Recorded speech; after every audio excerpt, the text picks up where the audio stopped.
आज घिरौँला बनाऊ है त। घिरौँला तास तुस बनाए, यत्रो यत्रो साइजमा काटौँ।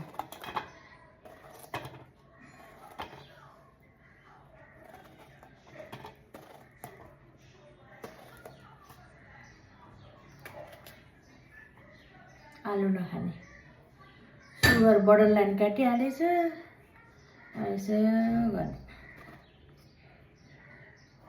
यसरी काट्ने चार पकौडा।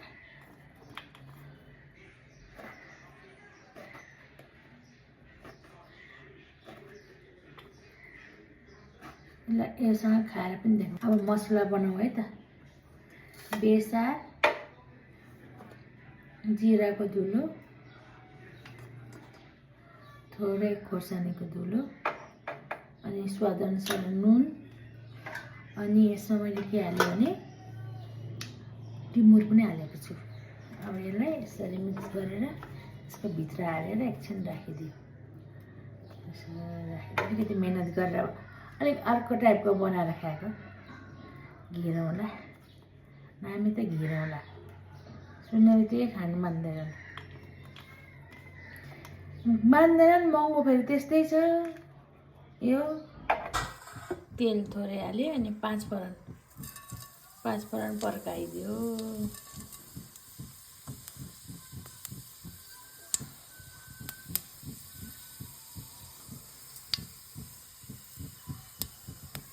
तेजपत्ता हालेर बिचारा घिरौँला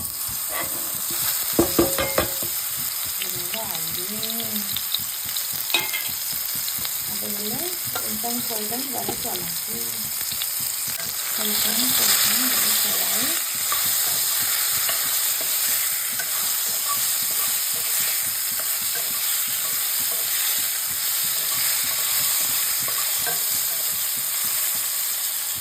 सानो आलु पारेर छोपेर छोप्छु टमाटरले छोप्छु। त्यहाँदेखि एक चम्चा जति चनाको पिठो,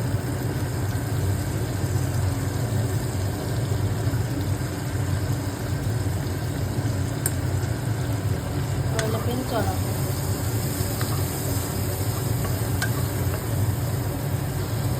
5 मिनटपछि चलाउँदै हेर्दै सानो आगोमा पकाउनुपर्छ।